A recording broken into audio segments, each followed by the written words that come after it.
ऐसे 500 audit evidence. तो इस ऐसे 500 का मैं एक क्विक ओवरव्यू जो है वो एक इसमें रिकॉर्ड कर रहा हूँ। ऑडिट एविडेंस का मतलब क्या होता है? एक ऐसी इन्फॉर्मेशन जो कि ऑडिटर यूज़ करता है किसी कंक्लूजन पे पहुंचने के लिए, और उस कंक्लूजन पे उसकी ओपिनियन बेस्ड होती है। सफिशिएंट अप्रोप्रिएट ऑडिट एविडेंसेस क्या होता है कि ऑडिटर क्या करता है कि ऑडिट प्रोसीजर्स को डिज़ाइन करता है और परफॉर्म करता है। तो ऑडिट प्रोसीजर्स को डिज़ाइन और परफॉर्म क्यों करता है, वो उसका पर्पस क्या है, जिससे कि वो sufficient and appropriate audit evidences obtain कर सके। अब ऑडिट प्रोसीजर्स क्या होते हैं, ये हमने ऐसे 300 की सीरीज में देखा था। ऑडिट प्रोसीजर्स क्या होते हैं हमारे? नॉर्मली रिस्क असेसमेंट प्रोसीजर्स, मतलब जो भी ऑडिट प्लान में सारे कंटेंट्स होते हैं ना, risk assessment procedures, further assessment procedure. और फर्दर असेसमेंट प्रोसीजर्स में 2 चीज़ आती है, टेस्ट ऑफ कंट्रोल और सब्सटैंटिव प्रोसीजर्स। सब्सटैंटिव प्रोसीजर्स में मतलब एनालिटिकल प्रोसीजर और टेस्ट ऑफ डिटेल्स। तो ये सारे हमारे प्रोसीजर्स होते हैं। इनका पर्पस ये होता है, इन प्रोसीजर्स को इसीलिए लगाया जाता है जिससे कि ऑडिट एविडेंसेस हम ऑब्टेन कर सके।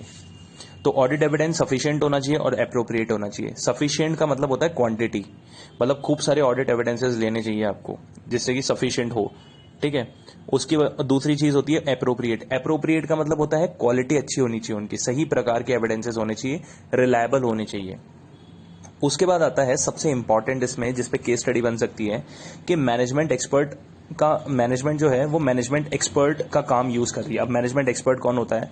एक ऐसा कोई भी आदमी या कोई ऑर्गेनाइजेशन जो पर्टिकुलर किसी फील्ड में एक्सपर्ट है, अदर देन अकाउंटिंग और ऑडिटिंग, यानी अकाउंटिंग और ऑडिटिंग को छोड़ के किसी पर्टिकुलर फील्ड में एक्सपर्ट है, ठीक है। और उस एक्सपर्ट का काम एक एंटिटी अपने फाइनेंशियल स्टेटमेंट की प्रिपरेशन में यूज कर रही है, तो उसे मैनेजमेंट एक्सपर्ट कहेंगे, ठीक है। अब उसके काम को रिलाय मतलब एक ऑडिटर एक मैनेजमेंट के एक्सपर्ट को के काम पे रिलाय कैसे करेगा?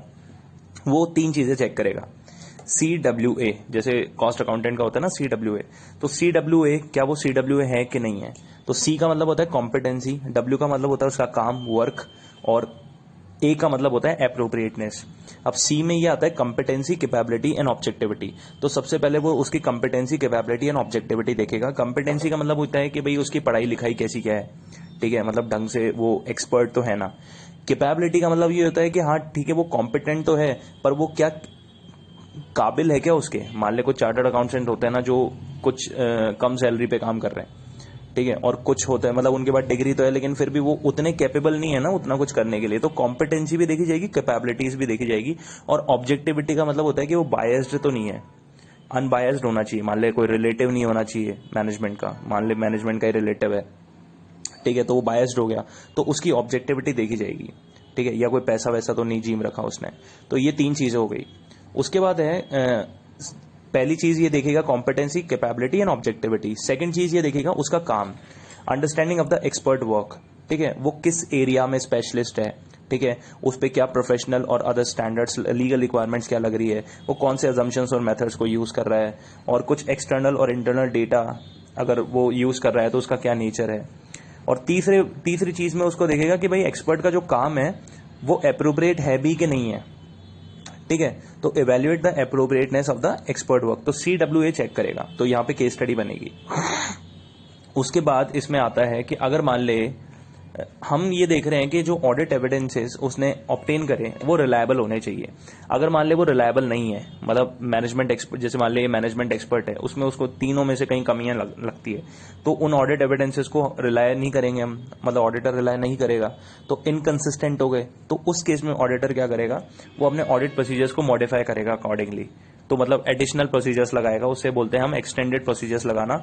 और एक्सटेंडेड प्रोसीजर्स में क्या आता है, ऐसे 620, वो 620 में डिस्कस करेंगे। तो अगर कोई केस स्टडी बनती है ना तो तेरे को ऐसे 620 का भी रेफरेंस देना पड़ेगा कि एक्सटेंडेड प्रोसीजर्स लगाएगा अगर वो उन पे रिलाय नहीं करता है तो। उसके बाद अब ऑडिट प्रोसीजर्स मैंने बताया कि क्या होते हैं। रिस्क असेसमेंट प्रोसीजर्स हो गया, फर्दर असेसमेंट प्रोसीजर्स हो गए। फर्दर असेसमेंट प्रोसीजर के 2 पार्ट्स होते हैं, टेस्ट ऑफ कंट्रोल और सब्सटैंटिव प्रोसीजर्स। सब्सटैंटिव प्रोसीजर्स के 2 पार्ट होते हैं, टेस्ट ऑफ डिटेल्स और सब्सटैंटिव एनालिटिकल प्रोसीजर्स। उसके बाद आता है कि ऑडिट एविडेंसेस के क्या मेथड्स हैं ऑब्टेन करने के, मतलब मेथड्स होते हैं ना ऑब्टेन करने के, वो क्या होते हैं। तो उसका एक्रोनिम है ICIE, observation and recalculation, reperformance या रिकैलकुलेशन कुछ भी मान ले, ठीक है। तो ये एक बार ओवरव्यू देख लेना कि भाई इनका मतलब क्या क्या होता है। भाई इंस्पेक्शन का मतलब क्या होता है, ऑब्जर्वेशन एक्सटर्नल कंफर्मेशन पता ही है, रिकैलकुलेशन मैथमेटिकल एक्यूरेसी चेक की जाती है, रीपरफॉर्मेंस हो गया, इंक्वायरी हो गया, एनालिटिकल प्रोसीजर्स हो गए। तो ये इसका एक्रोनम बना रखा है ICAI, ऑब्जर्वेशन रिकैलकुलेशन।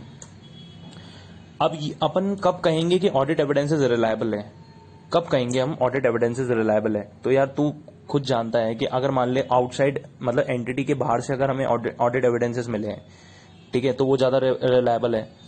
और मान ले अगर कंट्रोल्स इफेक्टिव है, इंटरनल ऑडिट एविडेंसेस रिलायबल जब माने जाएंगे जब कंट्रोल्स जो है एंटिटी ने जो लगा रखे हैं वो इफेक्टिव है, ठीक है। ऑडिटर ने जो डायरेक्टली ऑडिट एविडेंसेस ऑब्टेन किए हैं वो ज्यादा रिलायबल होते हैं, और डॉक्यूमेंट्री एविडेंसेस ज्यादा रिलायबल होते हैं बजाय कि ओरल, ठीक है, और ओरिजिनल डॉक्यूमेंट वाले ऑडिट एविडेंसेस ज्यादा रिलायबल होते हैं। तो 5 पॉइंट्स इसके हैं।